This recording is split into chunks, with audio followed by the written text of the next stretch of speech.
కళ్యాణ వైభవమే మా సినిమా మార్చి 4th release అవుతుంది. ఎప్పుడు చెప్తూ ఉంటాం మంచి సినిమాతో వస్తున్నామని. అండ్ ఈసారి కూడా చెప్తున్నాను, చాలా మంచి సినిమాతో వస్తున్నాను. ఎందుకంటే ఒక పిల్లోడు ఎగ్జామ్ రాస్తే ఫస్ట్ టైం ప్రతిసారి ఫస్ట్ ర్యాంక్ రావడం అంత కష్టం, మేము తీసే ప్రతి సినిమా హిట్ అవ్వడం కూడా అంతే కష్టం. సో మా ప్రయత్నం మేము చేసాము. And it's very good movie to watch with friends family, ఎవరితో చూడొచ్చు. So please do watch it in theatres. So March 4th వస్తున్నాం. నందిని రెడ్డి గారు ఒక ఎంతో కష్టంతో చేసిన మూవీ అండి. అండ్ ఫ్రమ్ పాస్ట్ 4 మూవీస్ నుంచి నేను కూడా అంత ఆడలేదు నా సినిమాలు కూడా. అండ్ ఒక మంచి టీంతో వస్తున్నాం, కళ్యాణ వైభవమే. అలా మొదలైంది టీం. ప్రొడ్యూసర్ రంజిత్ మూవీస్ నుంచి. అండ్ దాము గారి గురించి చెప్పాలంటే he's a genuine and daring and dashing producer అండి. నిజం చెప్పాలంటే ఆయన ఒక చిన్నపిల్లడు, చాలా మంచి ఆయన. నమ్మితే ఆయన కోసం ఏమైనా చేస్తారు, నమ్మకపోతే అసలు పట్టించుకోరు. సో స్క్రిప్ట్ని నమ్మారు. దాని తర్వాత ఎన్ని కష్టాలు వచ్చినా సరే భయపడకుండా జంకకుండా షూటింగ్ అలా కానిచ్చి ప్రస్తుతం రిలీజ్కి రెడీ అయ్యాం. It's only because of Damu garu. Hats off to you sir. And ఈ movie music director Kalyan Malik garu ఒక అద్భుతమైన సాంగ్ ఇచ్చారు నాకు, ఊహలు గుసగుసలాడే. అండ్ అదే తరహాలో రెండో సినిమా, అండ్ దిస్ ఇస్ 2016, దానికంటే పెద్ద హిట్ అయ్యే సాంగ్స్ మనసంతా నువ్వే అనే సాంగ్ ఇచ్చారు. అండ్ ఫుల్ ఆల్బమ్ పెళ్లి సాంగ్ అండ్ పబ్ సాంగ్స్ ఇవన్నీ చాలా పెద్ద హిట్ అయినాయి. అండ్ టాప్ చాట్ బస్టర్స్లో టాప్ 5లో ఉన్నాయి ఇప్పుడు. And thank you so much sir. And ఇప్పుడు ఆయనతో తోడి మూవీ కూడా చేయబోతున్నాను. అండ్ నందిని రెడ్డి గారు, ఇవి గురించి అని చెప్పిన చాలా తక్కువ అండి. ఎందుకంటే నేను విన్నప్పుడు ఈ స్టోరీ ఒక హాఫ్ అన్ అవర్ నరేట్ చేశాను అనమాట నాకు. It's almost like 30 to 45 minutes. నేను వినేసిన తర్వాత మ్యామ్ ఇంకొక అరగంట చెప్తారు నాకు అన్న. ఎందుకంటే ద స్టోరీ ఇట్ సెల్ఫ్ కూర్చుని ఇంకా ఎంతసేపైనా చూడొచ్చు ఈ మూవీని, అంత విధంగా ఉందన్నమాట. సో నేను వినిన తర్వాత ఆల్మోస్ట్ 6-7 months నేను మళ్ళీ టచ్ చూడలేను. సో దాని తర్వాత మళ్ళీ ఫోన్ చేశారు, శౌర్య దాము గారితో వెళ్తున్నాము, ఈజ్ ఇట్ ఓకే అని. మ్యామ్ ఇంకేం కావాలి మ్యామ్ నాకు, అలా మొదలైంది మళ్ళీ రిపీట్ అవుతుంది. సో డెఫినెట్లీ ఓకే మ్యామ్ అని చెప్పి నేను షూటింగ్ ముందు ఒక 2 days ముందు మళ్ళీ కలిసి అగ్రిమెంట్ చేసి అప్పుడు స్టోరీ విని దాని తర్వాత ఇంకా థర్డ్ మీటింగ్ వీఆర్ ఇన్ షూట్ అనమాట. సో అంత నమ్మడం అనేది బేసిక్లీ చాలా కష్టం. ఎందుకంటే ఒక ప్రతి హీరోకి సినిమా ఫ్లాప్ అయ్యే కొద్దీ వచ్చే మూవీ డైరెక్టర్స్ కానీ ప్రొడ్యూసర్స్ కానీ బ్యాక్ వెళ్ళిపోయే రోజుల్లో అలాంటిది నాకు 2-3 సినిమాలు మూవీ ఫ్లాప్ అయినా సరే జంకకుండా స్టోరీ మీద నమ్మకం పెట్టుకుని ఆ స్టోరీకి సరిపోతా అని చెప్పి ఆ ఒక నమ్మకం నా మీద పెట్టుకుని ఎటువంటి డివియేషన్ లేకుండా నాకు వెళ్ళినందుకు thank you so much ma'am. And heroine Malavika గురించి చెప్పాలంటే షీఈస్ ఎ కిడ్ అండి యాక్చువల్లీ. తను సెట్లో చాలా సైలెంట్ ఉంటుంది, నేను కొంచెం గోలగోల చేస్తూ ఉంటాను. చాలా అల్లరి పిల్ల అనుకున్నాను స్టార్టింగ్లో, బట్ చాలా సైలెంట్, బాగా చదువుద్ది. And we are missing her. ఎందుకంటే తన ప్రమోషన్స్కి రావట్లేదండి. చూసిన చాలామంది ఆడియన్స్ అనుకుంటారు ప్రమోషన్స్ ఎందుకు రావట్లేదని. సో ఏమనుకోదు, తనకి ఎగ్జామ్స్ ఉన్నాయండి.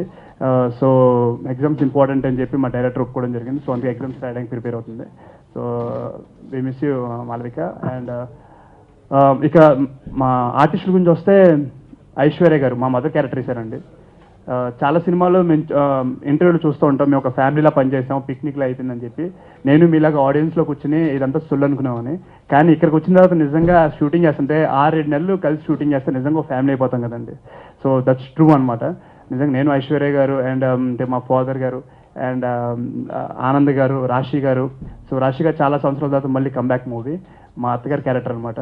అండ్ అలాగే జమిని సురేష్ కానీ, హేమంత్ కానీ, అండ్ స్వప్నిక కానీ. సో ఇలాగ చాలా క్యారెక్టర్స్ ఉన్నాయండి. మన ఇంట్లో ఈ సినిమా ఎలా ఉండబోతుందంటే కళ్యాణ వైభోగమే.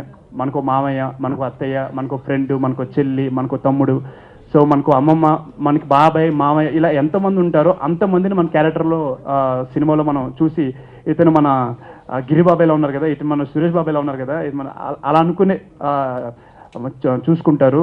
అండ్ ప్రతి ఒక్కరిని ఇంప్రెస్ చేస్తుంది మూవీ, ఎవరిని డిసప్పాయింట్ చేయదు. It's for me it's waiting. 2016లో స్టార్టింగ్లో మూవీ ఫ్లాప్తో ఎంటర్ అయ్యాను, నాకు తెలిసి సక్సెస్తో ఎంటర్ అవుతానని చెప్పి ఆశిస్తున్నానండి. And thank you so much media మిత్రులందరికీ ఇప్పుడు సపోర్ట్ చేసినందుకు. And please do support me. Thank you so much. Cameraman గురించి చెప్పాలంటే first day and shoot shoot జరుగుతుంది, లైట్లన్నీ ఒక పక్కన పెట్టారనమాట. ఓ రూమ్లో మొత్తం అంతా లైట్స్ పెట్టేసి ఉంచారు. మ్యామ్ శౌర్య రెడీ రెడీ అంటే నేను వెంటనే పరిగెట్టుకుంటా రూమ్లోకి వెళ్ళి, ma'am okay ma'am take ma'am అన్న. అంటే బేసిక్లీ లైట్స్ ఉన్న చోట మా ఒక యాక్టింగ్ జరుగుతూ ఉంటుంది ఎప్పుడైనా సరే కెమెరాస్. బట్ ఈయన హాల్లో జరుగుతుంటే సీను బెడ్రూమ్లో పెట్టారన్నమాట. నాకు అర్థం కాలేదు ఇదేం టైప్ ఆఫ్ లైటింగ్ అని చెప్పి. బట్ అవుట్పుట్ మాత్రం అమేజింగ్ వచ్చిందండి. ఆయన వే ఆఫ్ థింకింగ్ కెమెరా వైజ్లో బేసిక్లీ నాకు చాలా తక్కువ ఎక్స్పీరియన్స్ అనిపించింది అసలు. Hidden fabulous job actually. And character గురించి వస్తే కళ్యాణ వైభవమే.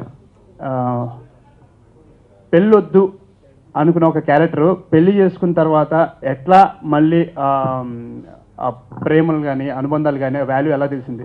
ఇప్పుడున్న జనరేషన్లో నన్ను తీసుకుంటే ఈ క్యారెక్టర్ ఒకవేళ మా మమ్మీని పెళ్లి చేసుకుంటారంటే వాము ఇప్పుడు వద్దులే అంటారు. సో అలాగే ఉన్న క్యారెక్టరే సినిమాలో అన్నమాట. సినిమాలో క్యారెక్టర్ పేరు కూడా శౌర్య.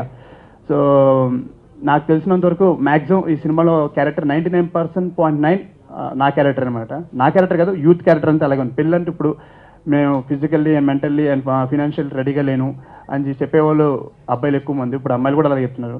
సో అలాంటి అందరికీ మంచి సినిమా. అసలు పెళ్ళి ఎందుకు చేసుకోవాలి, పెళ్ళి వాల్యూ ఏంటి, పెళ్ళి అంటే మూడు వేసిన తర్వాత 7 జన్మలు నడవడం కానీ మళ్ళీ డివోర్స్ అనే ఒక మ్యాటర్ ఉండదండి. పెళ్ళి అంటే విడిపోవడం అనేది లేదు అసలు. ఏ శాస్త్రంలో కూడా విడిపోవడం అనేది లేదు. మనం క్రియేట్ చేసుకున్నది డివోర్స్ అనేది. అలాంటిది చెప్పేది ఒక movie with entertainment and emotional and each and everything అండి. మన ఫ్యామిలీలో ఏముంటాయి అన్నీ ఉంటాయి. మన ఇంట్లో గొడవలు ఉంటాయి, ఆనందాలు ఉంటాయి, కోపాలు ఉంటాయి, ఏడుపులు ఉంటాయి. సో ఈ సినిమాలు కూడా అన్నీ ఉంటాయి. So please do watch it in theatres. పెళ్లి చేసుకున్న అబ్బాయిలు కదండి, ఇప్పుడున్న యూత్ అబ్బాయిలందరికీ బాగా ఉపయోగపడుతుంది. అంటే అసలు పెళ్ళి అంటే మాకు ఒక ఆలోచన ఉంది, ఇప్పుడే వద్దు, అప్పుడే అంత రెడీగా లేము అది నేను అంటూ ఉంటాను. సో అలాగే ఈ క్యారెక్టర్ కూడా అంటూ ఉంటే ఇంట్లో ఫోర్స్ వల్ల ఎలా చేసుకున్నాడు అండ్ చేసుకున్న తర్వాత ఎలా ఫైనల్లీ లవ్లో పడ్డాడు. సో అనేది ఈ సినిమా మూవీ. బేసిక్లీ చెప్పాలంటే ఈ సినిమాలో నేను పెద్ద యాక్టింగ్ చేయలేదండి. ఎందుకంటే నందిని రెడ్డి గారిది ఆవిడ చేసిన తర్వాత నేను అక్కడికి వెళ్ళి ఇమిటేట్ చేస్తే సరిపోయింది. ఎందుకంటే నందిని రెడ్డి గారు చాలా మంచి యాక్టర్. అంటే హావభావాలు కానీ నవరసాలు కానీ బాగా పండిస్తారు. అండ్ ఒక ఆర్టిస్ట్కి అంటే ఒక డైరెక్టర్గా ఉన్న డైరెక్టర్ ఆర్టిస్ట్కి ఎంత ఈజీగా చెప్పగలరో అంత ఈజీగా చెప్పి చూపించారు నాకు.